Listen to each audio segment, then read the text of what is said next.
The great space station of the Zolthian Empire shined bright in the darkness. Its crystal walls caught the light from a distant star and turned it into 1,000 colors. Inside, everything was clean and perfect. Every room had a place. Every creature knew their role. This was the home of Empress Yan He, the strongest ruler in all the galaxy. Empress Yan He stood in the highest chamber of the station. Her body was long and covered in dark scales that looked like the night sky. She was 8 meters tall, and when she moved, the whole room seemed to move with her. Her eyes were sharp and clever. She had ruled her people for many years and had never made a wrong choice. The Zalthian people believed she could not fail.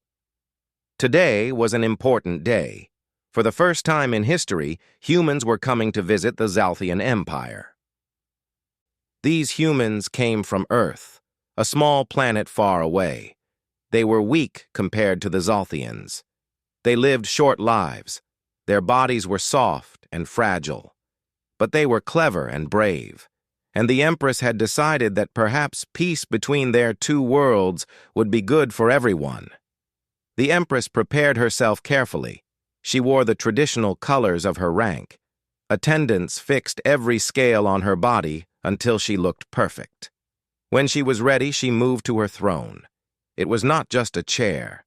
It was a living thing, made from the same material as the station itself. It grew and moved with her body. 2 small creatures clung to the Empress's neck. These were her children, her hatchlings.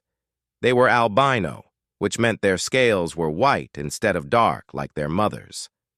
Quan was the name of the first one. Halin was the second. They were rare and special because of their color. Most Zalthian hatchlings had dark scales. These 2 were different.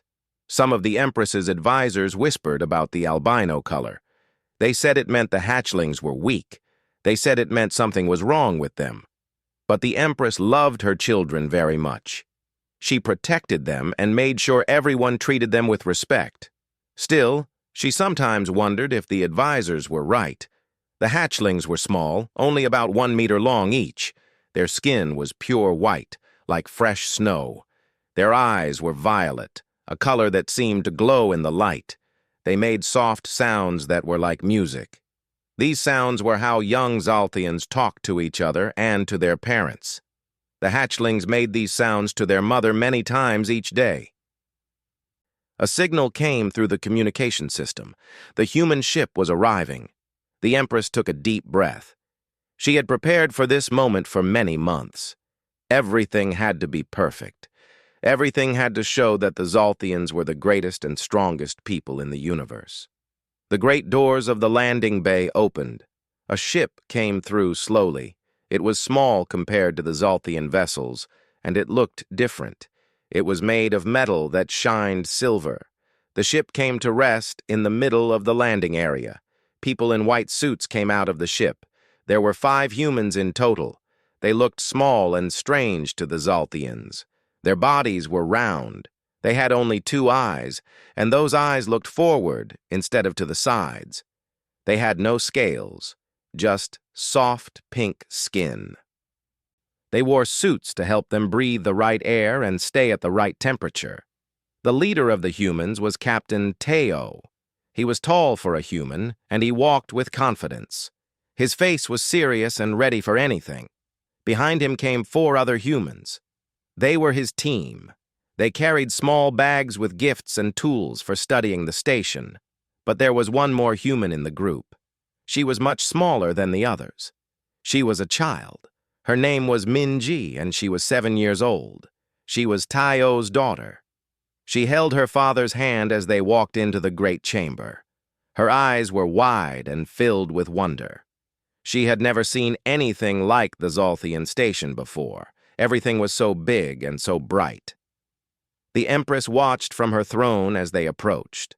Quan and Hailin made excited sounds. They had never seen creatures like this before. The humans looked so strange to them.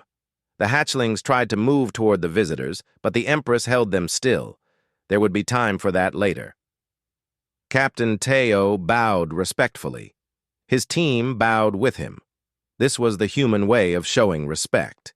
The Empress raised one of her long arms in a gesture of peace. Her voice was deep and strong when she spoke. It sounded like distant thunder. "Welcome, humans, to the heart of the Zalthian Empire. Your arrival marks a new time for our two peoples. We have much to learn from each other," the Empress said. Teo stood up straight. "Thank you, Empress Yan-He. We are honored to be here. We come in peace and hope to build a strong friendship between our worlds," he replied.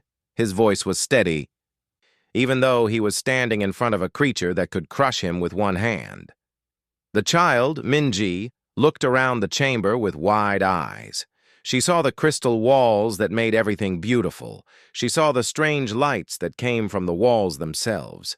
She saw the long creature on the throne that everyone called the Empress.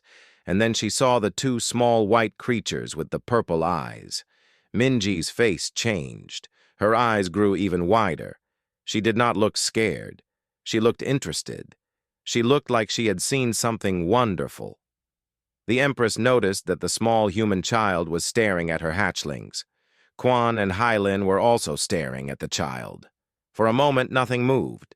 Everyone in the room watched to see what would happen next. Then the child smiled. It was a simple smile, the kind that came from her heart with no thinking about it. She let go of her father's hand and took one small step forward. She did not try to run.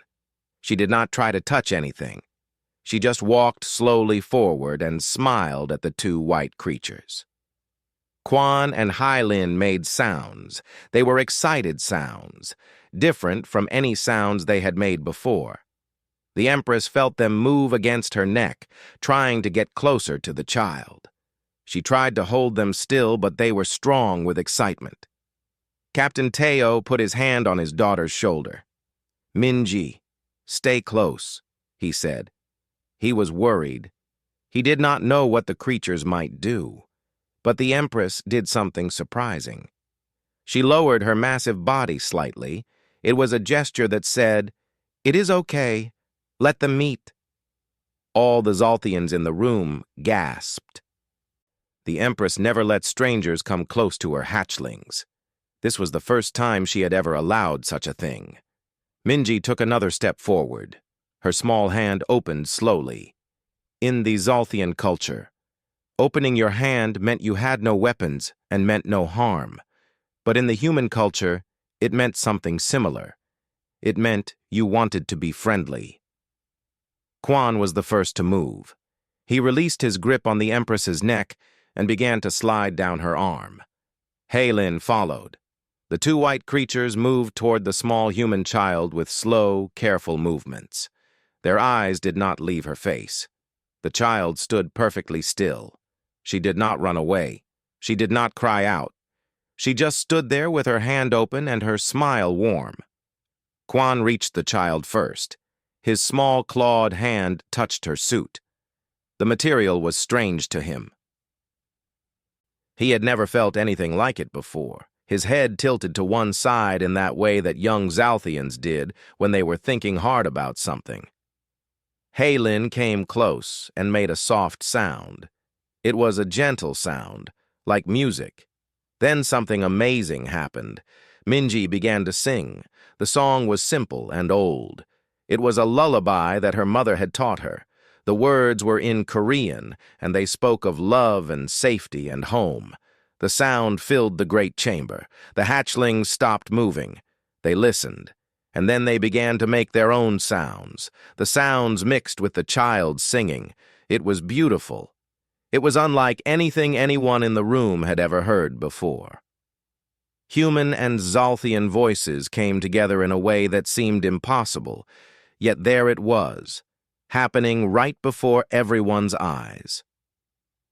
The Empress watched her hatchlings with the small human child. She felt something move in her chest.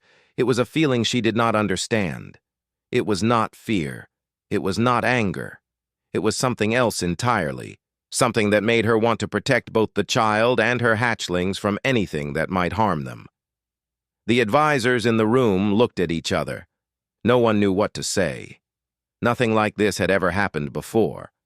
The two albino hatchlings of the Empress, creatures that some said were weak and damaged, had chosen to spend their time with a human child instead of playing with their own kind. And the Empress, the greatest ruler in all the galaxy, was allowing it to happen. She was allowing her children to bond with a stranger. She was breaking tradition in a way that would be talked about for many years to come.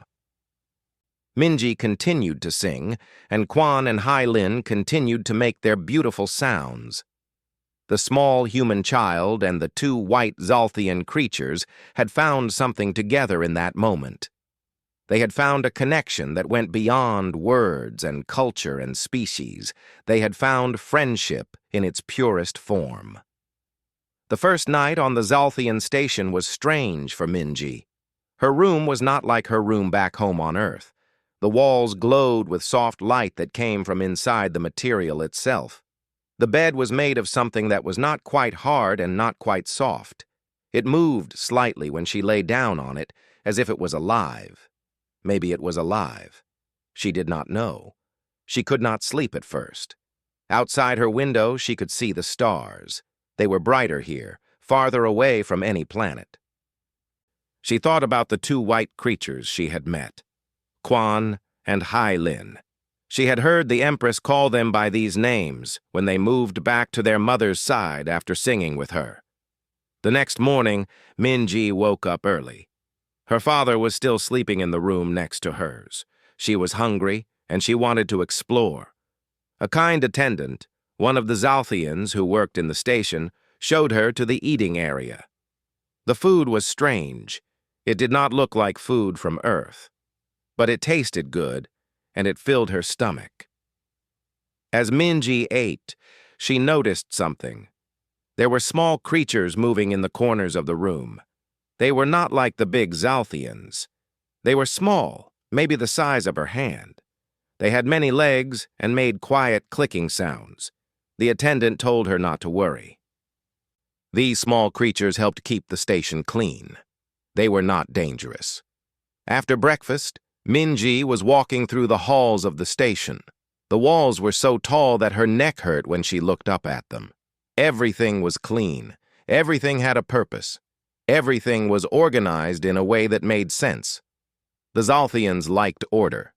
That was clear. She turned a corner and stopped. Quan and Hai Lin were standing in the middle of the hallway. They were waiting for her. Minji was sure of it.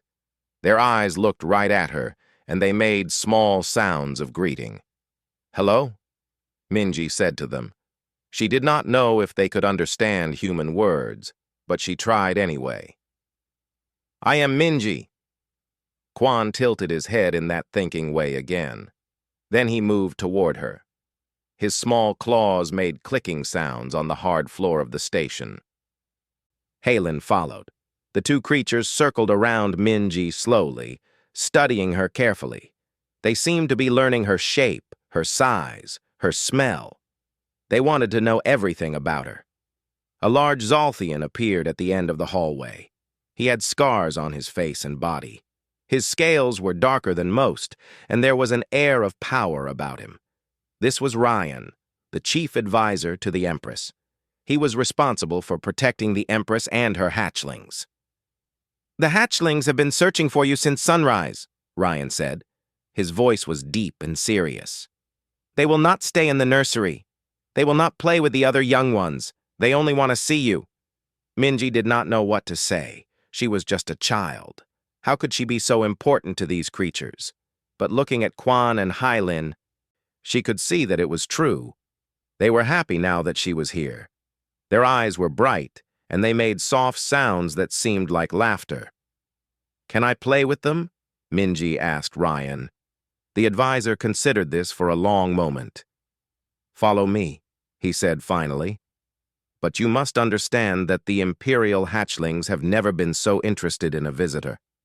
This is unusual. Very unusual." Ryan led Minji and the two hatchlings to a large open space. It was like a garden, but it was inside the station. There were plants that glowed with their own light. There were pools of clear water. There were places for the young Zalthians to climb and play. But Minji noticed that the other hatchlings stayed away from them. They watched from a distance as Quan and Hylin stayed close to the human child. "What is wrong with them?" one of the other young Zalthians asked. It was a question, but it sounded mean. "Nothing is wrong with them," Minji said.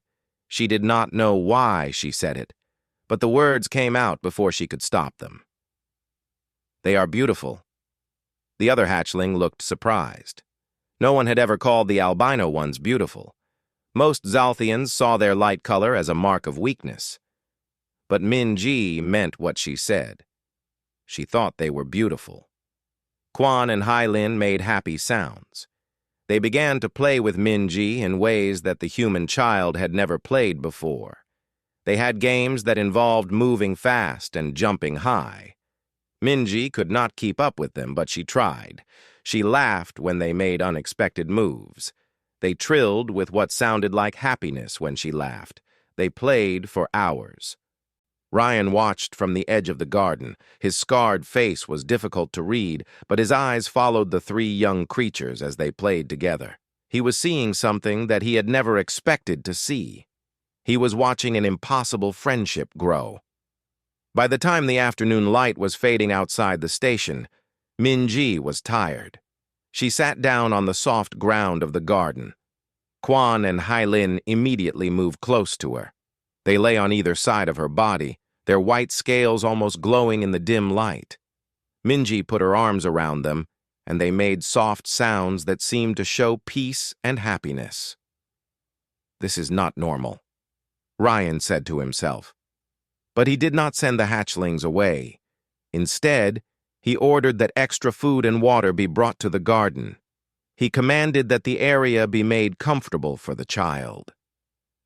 He was beginning to understand that what was happening here was important in a way that went beyond normal rules. That night, when Teo came to find his daughter, he discovered her sleeping in the garden with Quan and Hylin on either side of her. The hatchlings were also sleeping, their small bodies warm against the child. It was a picture of peace and trust that made Teo's heart fill with emotion.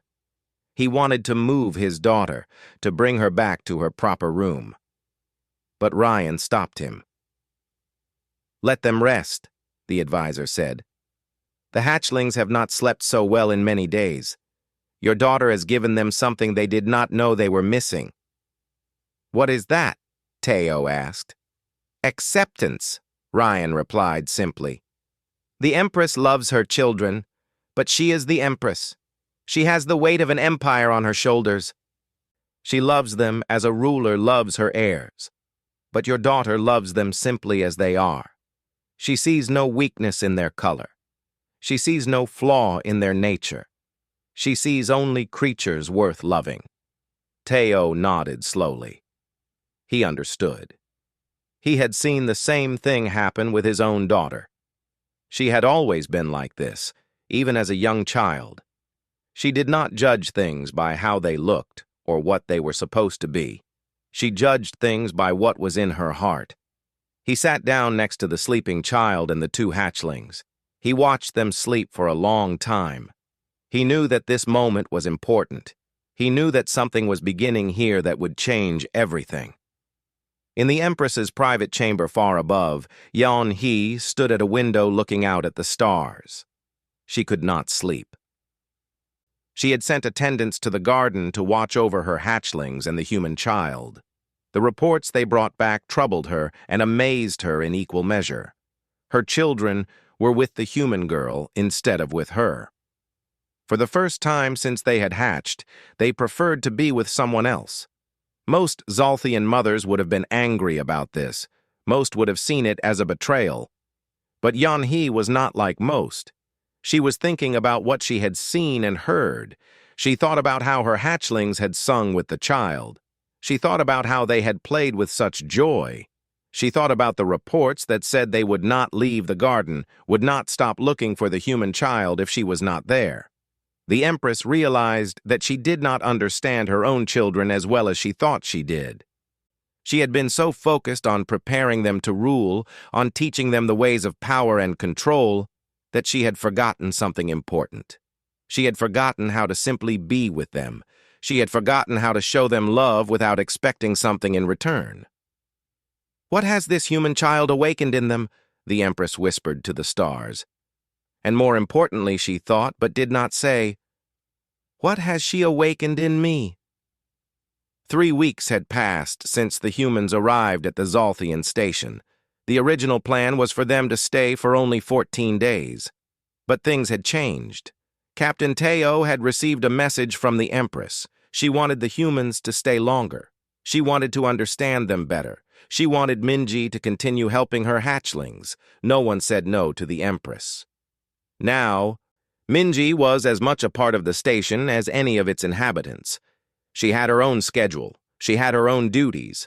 In the morning, she would attend lessons with the Zolthian teachers. They were trying to teach her about their science and history. In the afternoon, she would spend time with Quan and Hylin. In the evening, she would eat with her father and report what she had learned. But even during her lessons, Quan and Hylin were never far away. They would wait outside the learning room. The teachers had started allowing them to come inside. The hatchlings would sit quietly in the corner, their violet eyes watching Minji as she learned. They seemed to be learning too, just by being near her. One day, a team of scientists came to study the hatchlings. They brought strange machines that beeped and flashed with lights. They wanted to understand why the albino creatures were so different from other Zolthians. They wanted to test their strength, their intelligence, their speed. Quan and Hylin would not cooperate. They would not go to the testing rooms. They would not submit to the machines. They became upset and made loud sounds that echoed through the station. Minji heard the sounds from where she was in her lesson. Without asking permission, she stood up and ran toward where the hatchlings were. When she arrived, she found them in a state of great distress. The scientists were frustrated. Ryan was trying to calm the creatures down, but nothing was working. "What is happening?" Minji asked, though she could see the answer clearly. "The hatchlings will not cooperate with the testing," one of the scientists said. He sounded irritated. "This is important research. We need to understand the genetic differences in these creatures." Minji walked over to Quan and Hylin. She did not ask their permission. She did not think about whether it was the right thing to do. She simply sat down between them and put her arms around them. She began to hum the same lullaby she had sung on their first day together. The moment her voice filled the room, Quan and Hylin became calm. Their distressed sounds stopped. They pressed against her body. Their breathing slowed. Their eyes closed partially, as if they were being soothed. "Remarkable," one of the scientists whispered. "Her presence has a direct calming effect on them." "It is more than that," another scientist said. "Look at their vital signs. Their heart rate has decreased. Their stress hormones are dropping. It is as if she is physically healing them just by being present."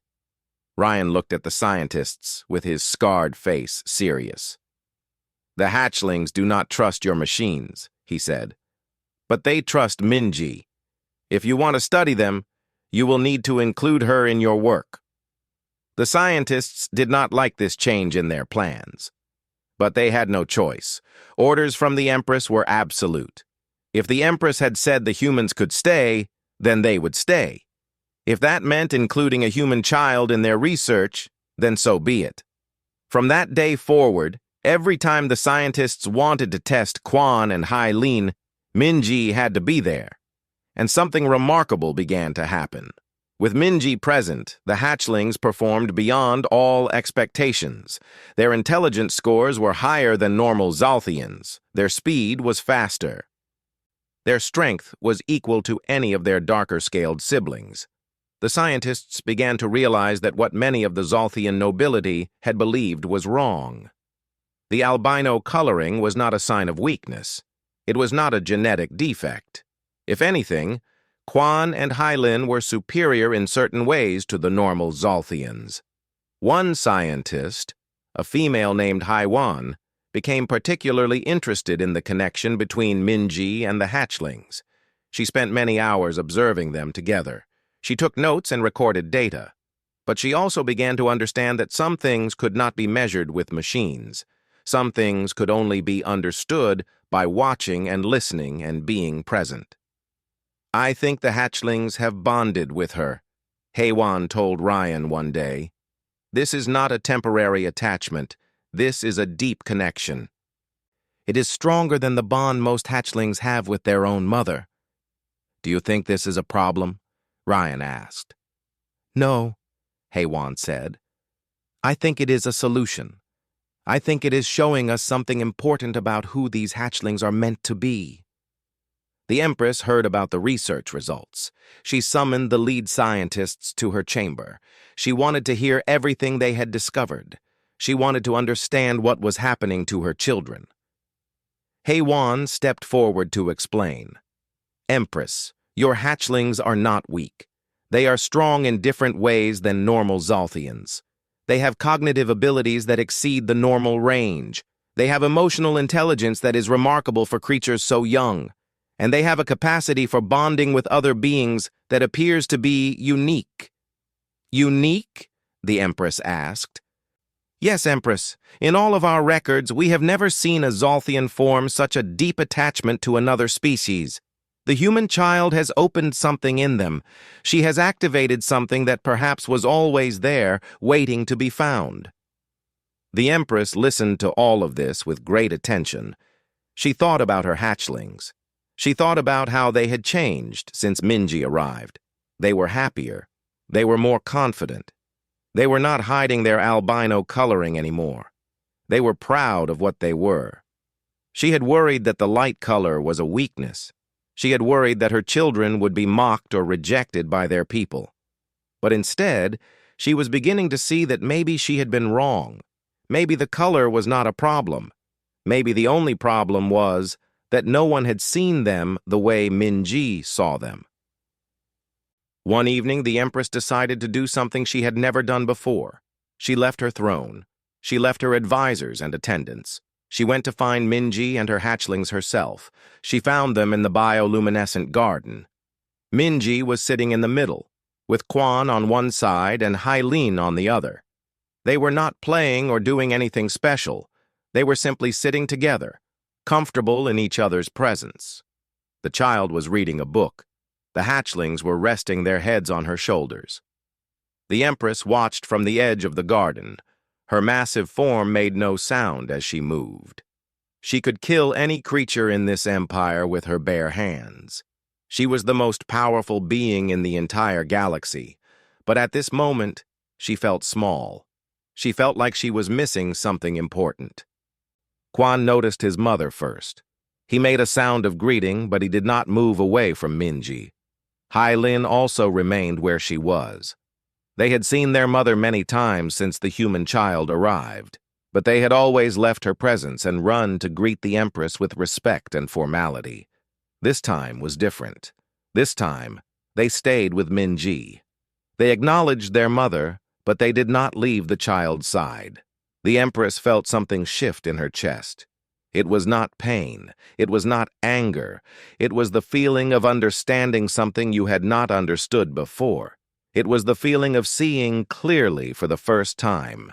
She approached slowly and sat down beside them.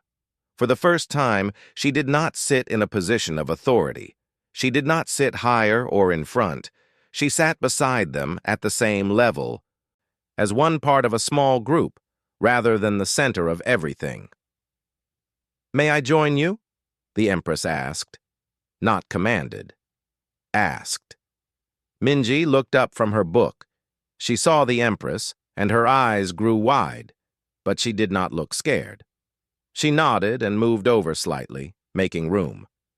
And then, in a moment that would be talked about in the Zolthian Empire for generations to come, the Empress of all the Zolthians sat with her hatchlings and a human child in a garden of glowing plants, and no one spoke, and no one needed to, because they were all at peace. Not everyone in the Zolthian Empire was happy about what was happening. In the great halls of government, voices began to rise in protest. The old families, the ones who had held power for thousands of years, saw danger in the Empress's actions. They saw her concern for the albino hatchlings as weakness. They saw her acceptance of the human child as a betrayal of tradition. The loudest voice against these changes was Lord Vec, the Minister of Succession. He was from an ancient family that had served the Empire for more time than anyone could remember. He believed that the Zalthian way was the only way. He believed that strength came from purity and discipline. He believed that the albino hatchlings were not fit to rule, and he was determined to do something about it. Lord Vec was a large Zalthian, larger even than most of his kind. His scales were the deepest black, so dark they looked like the void of space. He had served the Empire well for many years. He was respected by many, especially the older families who feared change. One day, Lord Vec called for a great assembly. The Empress received the request and agreed to attend. She did not know what he wanted to discuss, but she could not refuse a formal request from the Minister of Succession. The assembly chamber was vast. It had room for hundreds of Zalthians to stand and voice their opinions. This was how decisions were made in the Empire. The Empress would listen to all sides, and then she would decide what was right. Lord Vec stood in the center of the chamber. Around him were dozens of other Zalthians, mostly from old families. They looked grim and serious. When the Empress entered, they did not bow as deeply as they should have. This was a sign of disrespect. "Empress," Lord Vec began, his voice carrying through the chamber like a weapon, "we have gathered because we have concerns, grave concerns. We believe that our great empire is being led away from its true path." The Empress settled herself to listen. Her hatchlings were not with her today. She had left them with Minji in the learning rooms, but she could not stop thinking about them. "For thousands of years, the Zalthian people have been the greatest in the galaxy," Lord Vec continued. "We have achieved this greatness through strength, discipline, and the purity of our bloodlines. But now, our Empress has chosen to honor the albino hatchlings, these creatures with their pale, weak coloring, these genetic mistakes that should have been hidden away, not paraded before the galaxy as the future of our empire." A murmur ran through the assembled Zalthians. Some agreed with Lord Vec. Others looked uncomfortable. The Empress remained silent, listening. "And that is not all," Lord Vec said, his voice growing louder. "The Empress has allowed her children to become attached to a human, a creature from a backward planet, barely advanced enough to travel between stars. This human child corrupts our heirs. She fills their heads with soft ideas of love and acceptance. This is not the way of Zalthians. This is not the way of strength." Ryan stepped forward then. The scarred advisor had been standing at the edge of the chamber, watching. "Lord Vec," he said, his voice calm but firm. "You speak of things you do not understand." "I understand perfectly," Lord Vec replied. "I understand that we are destroying our own empire from within. I understand that the Empress is making decisions based on emotion rather than logic." "Then you understand nothing," Ryan said. He moved to the center of the chamber to stand opposite Lord Vec. "I have watched the hatchlings grow under the influence of the human child. They are not weak. They are strong in ways that our people have forgotten how to value. They show courage. They show compassion. They show the ability to connect with other beings in ways that transcend species and tradition." "Weakness!" someone in the crowd shouted.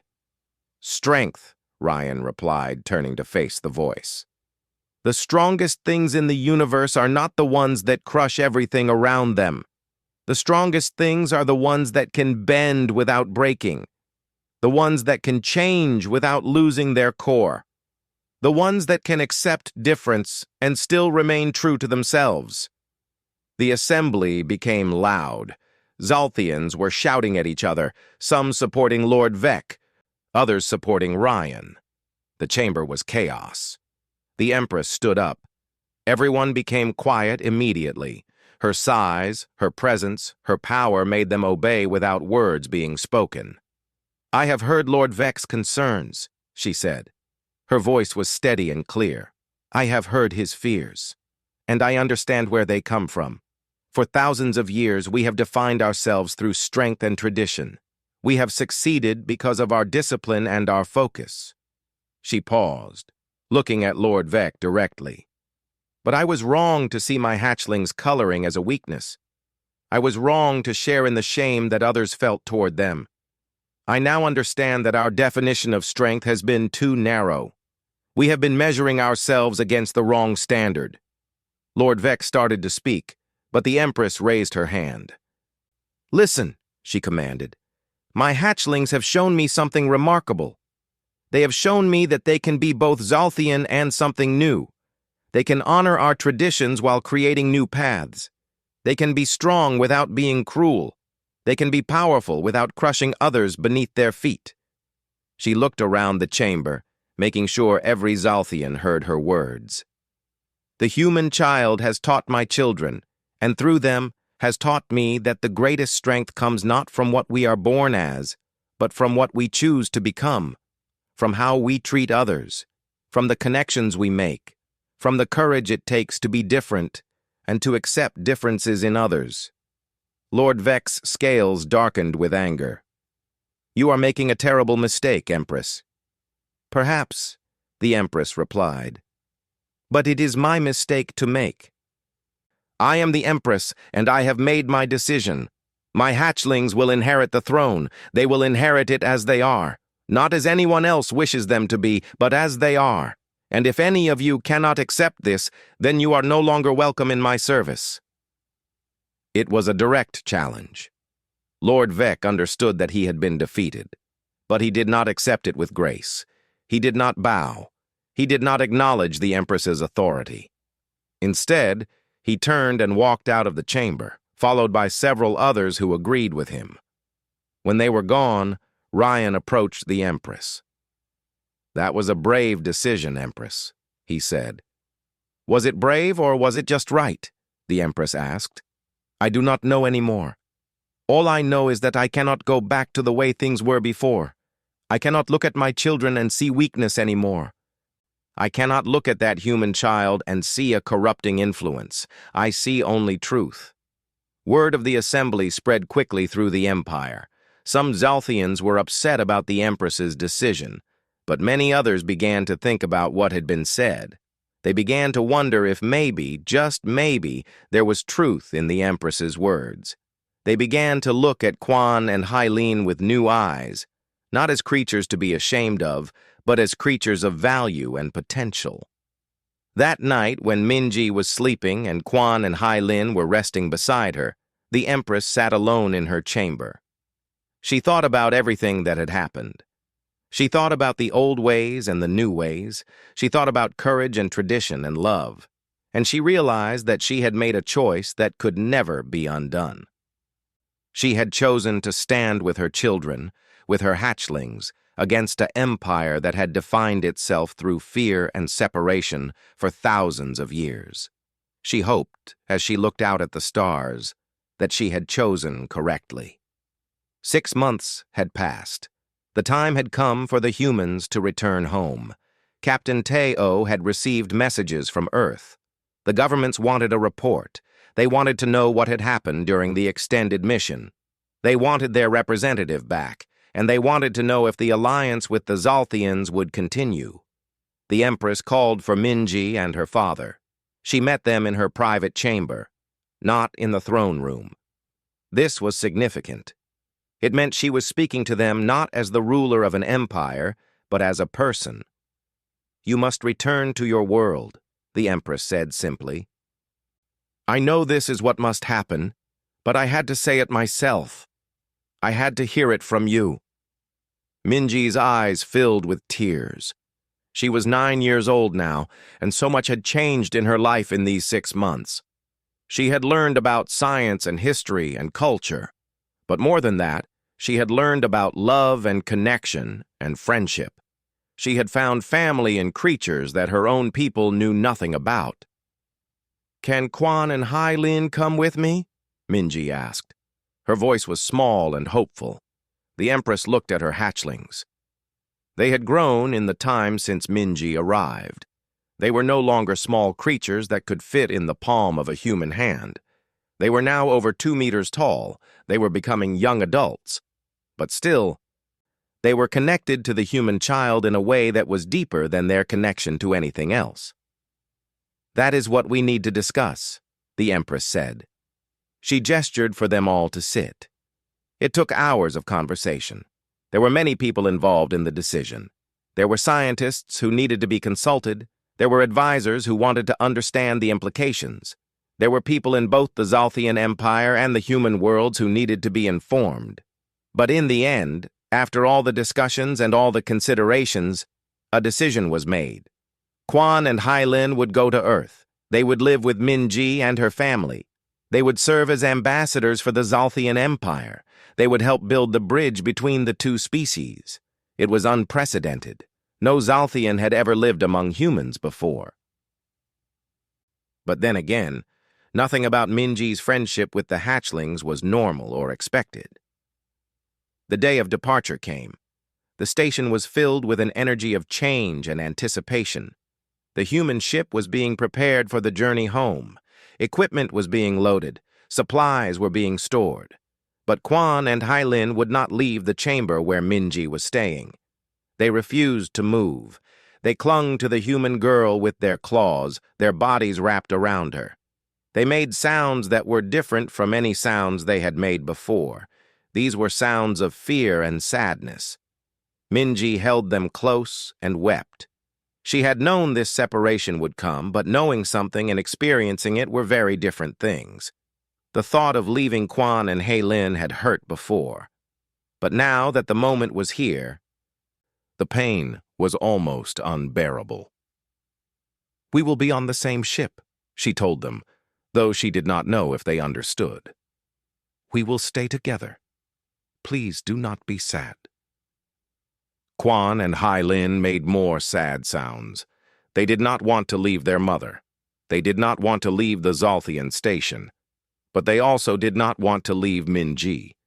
They were caught between two worlds, two homes, two kinds of love. The Empress came to the chamber. Her massive form filled the doorway. She looked at her children clinging to the human child. She looked at Minji's tears. And then she did something that shocked everyone present. The Empress wept. Tears came from her eyes, running down her dark scales. These were rare tears, the kind that came only in moments of extreme emotion. No one had ever seen the Empress cry. "My children," she said to Quan and Hailin, "you were born to a great empire. You were born to a throne. But you were also born for this connection, for this bridge between our worlds. I am proud of you. I am proud that you have found love that goes beyond what I can offer. I am proud that you have chosen courage over safety." She reached out one massive claw and gently touched Minji's head. "Take care of them," she said to the human child, "and know that they are part of me, that my love goes with them wherever they travel." The journey to the ship was done with great ceremony. Thousands of Zalthians came to watch as the Empress walked with her hatchlings to the docking bay. Quan and Hailin were on either side of their mother, their white scales bright against her darkness. When they reached the ship, they embraced their mother one final time. It was a moment that would be recorded in history. It was a moment that showed the galaxy that the Zalthian Empire was changing. The hatchlings boarded the ship, and the doors began to close. At the last moment, before the door sealed, Quan and Hailin made a sound. It was a long, mournful trill that echoed through the docking bay. It was a sound of goodbye and of love and of the pain of separation. And from within the ship, Minji answered with a cry of her own. The two sounds mixed together, human and Zalthian, creating something beautiful and terrible at the same time. The ship began to move away from the station. The Empress watched from the observation deck. She watched as the vessel that carried her hatchlings grew smaller and smaller, until it was just a point of light among the stars. Ryan came to stand beside her. "They will be well," he said. "I know," the Empress replied, "but part of me has left with them. That is what love means. It means part of you is no longer entirely your own." The Empress understood something now that she had not understood before. She understood that love made you vulnerable, that caring for someone meant being willing to let them go, that the greatest strength was not in holding on to power, but in releasing it for the sake of those you loved. On the ship, Minji held Quan and Hylene as they watched the Zolthian station fade into the distance. Her father was with her, his hand on her shoulder. He said nothing, because there was nothing that needed to be said. The three of them sat together in the darkness of space, looking back at the life they had left behind and forward to the future they would create together.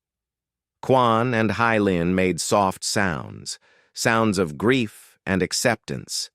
Minji sang to them, the old lullaby that had started everything, the song that had brought them together in the first place.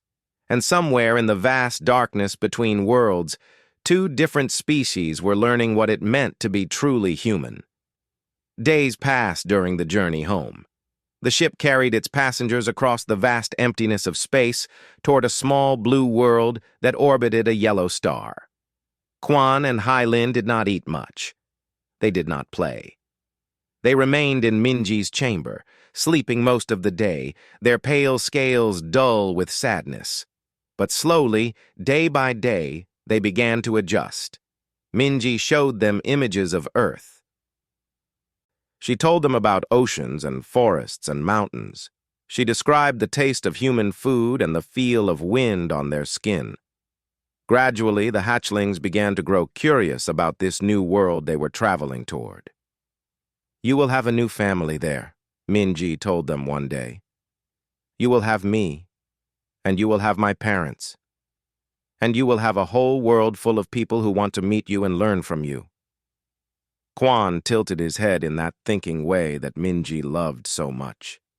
Hylin made a small sound, almost like a question. "Yes," Minji said, understanding their doubt. "It will be different, but different is not bad. Different is how we grow."